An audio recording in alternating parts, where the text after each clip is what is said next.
Well, I thought it might be fun to do an update on everything that's been happening at the studio. We've been doing a lot of cool stuff, a lot of cool projects, and been super busy in the last couple of weeks. So, since I'm prone to forget things, I want to take a little a video log of what we've been doing so I can look back on it and when I get sad and discouraged and see that I have actually been doing stuff.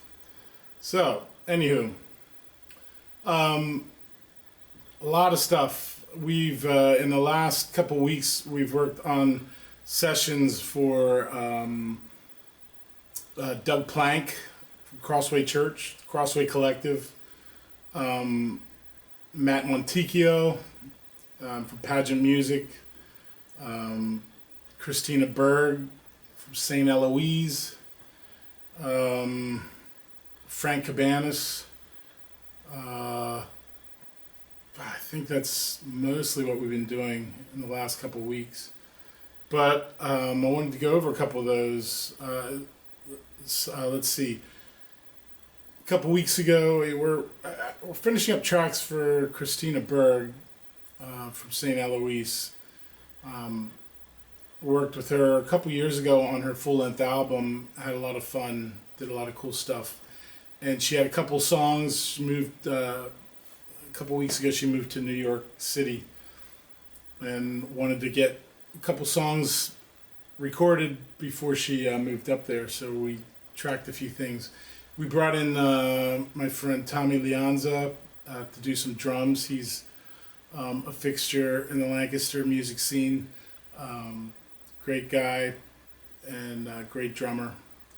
He came in and laid down some tracks. We did some piano stuff. We worked, we tracked some of the piano down on the upright down in the studio, and then some of the parts were done on the big piano upstairs. Just really lush parts, and Christina's vocals. Fairly simple.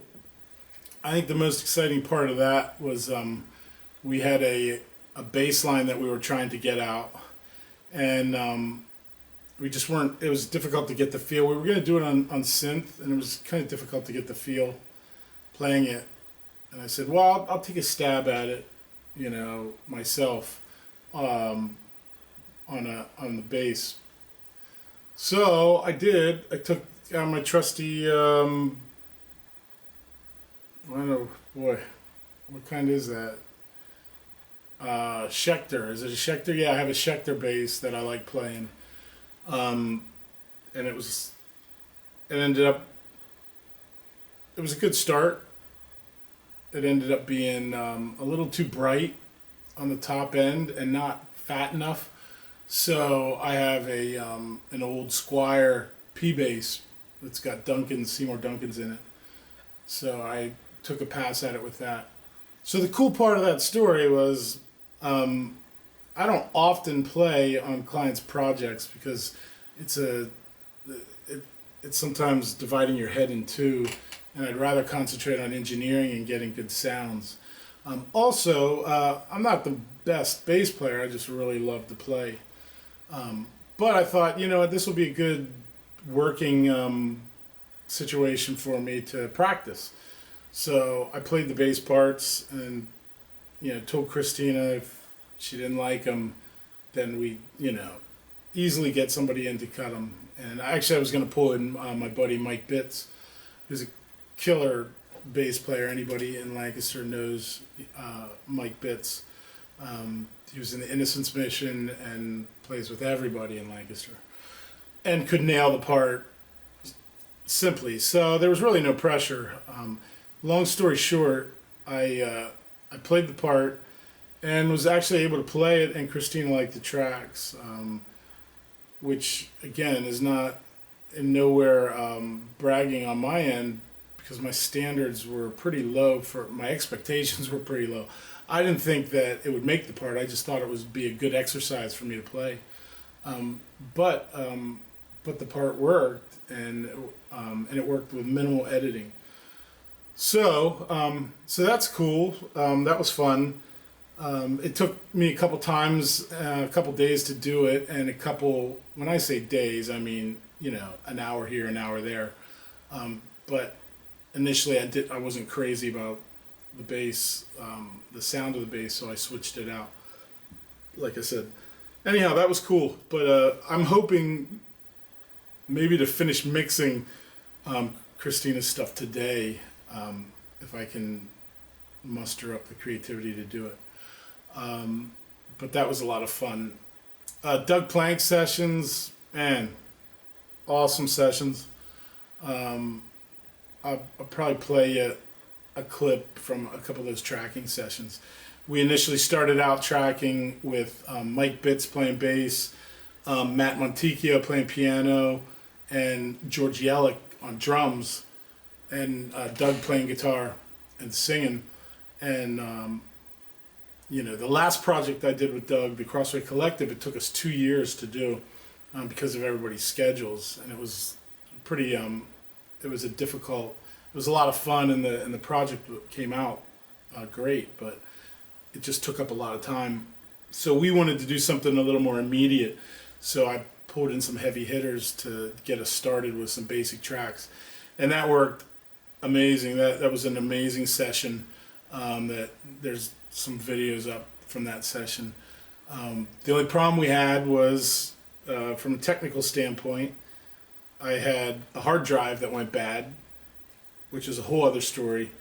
But I'm pretty much part of it. I've been dipping my toes in the high resolution recording pool, and I've been recording some classical and some jazz stuff, at 96K and even up to 192K, just to see how it sounds. And it sounds amazing, and I was happy with it.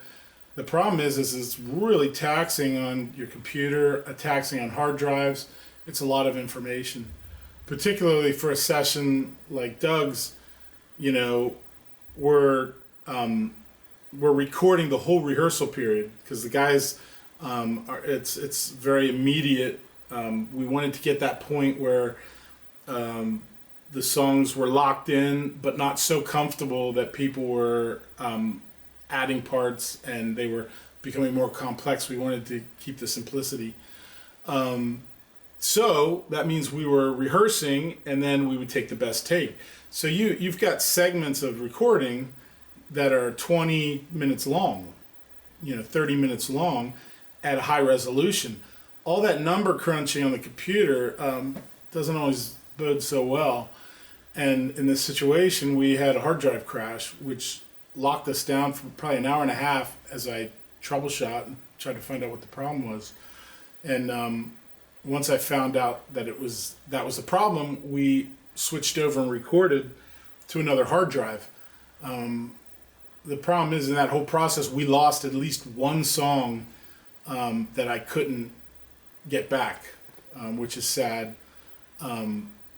But as a result of that, we brought Matt Monticchio in to do some overdubs for a couple songs, and then there was a song, Emancipation, that we lost, and so we recut it completely different in a much more ambient, mellow way with the grand piano upstairs, and with Doug singing in the room in the Great Hall, which was really cool, and really happy with where it went. A little different than the kind of funky version that we did down here, but so that's what we were doing with Doug this past week or a couple weeks ago, is doing some overdubs and tracking some piano stuff, and then tracking another song that is more of a simple ambient feel.